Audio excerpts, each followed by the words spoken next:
a decade ago, masyado kaming na-in-love. And we're so proud na taga-Cordillera tayo. Tapos, and we want to share the beauty of Cordillera sa buong Pilipinas at sa buong mundo.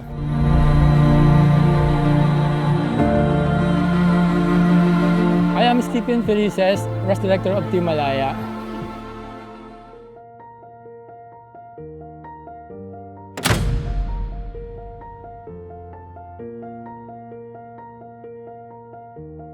Team Malaya is an exploration team nung una. We're here to promote the wonders of Cordillera. Sinasadyang maging Rest Director ngayon. I don't know if it's just a coincidence, but hindi ko sa plinano.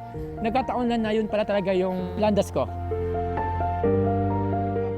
Kahapon, I was talking to the fun runner. Sabi niya, "Sir, nung ginawa niyo yung Resist Marathon, nahirapan ako. Pero nung narinig ko na yung Yamashita is hungduan ulit, nag-join kagad ako." Kasi parang sabi niya, "Sir, grabe, naiyak ako nung Resist Marathon.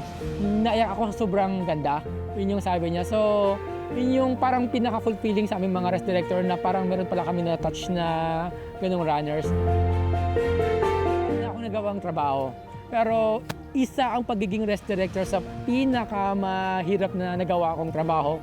Iba yung pagiging Rest Director kasi is an event within an event.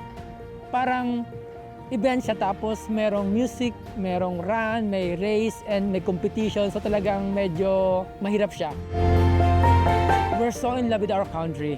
Masyado akong mahal yung Pilipinas na parang puntaan ko na yung Batanes and then some part of Mindanao. Pero to answer the question, ito ginagawa. Gusto naming marating nyo, gusto naming ma-experience nyo kung gaano kaganda yung nararating namin.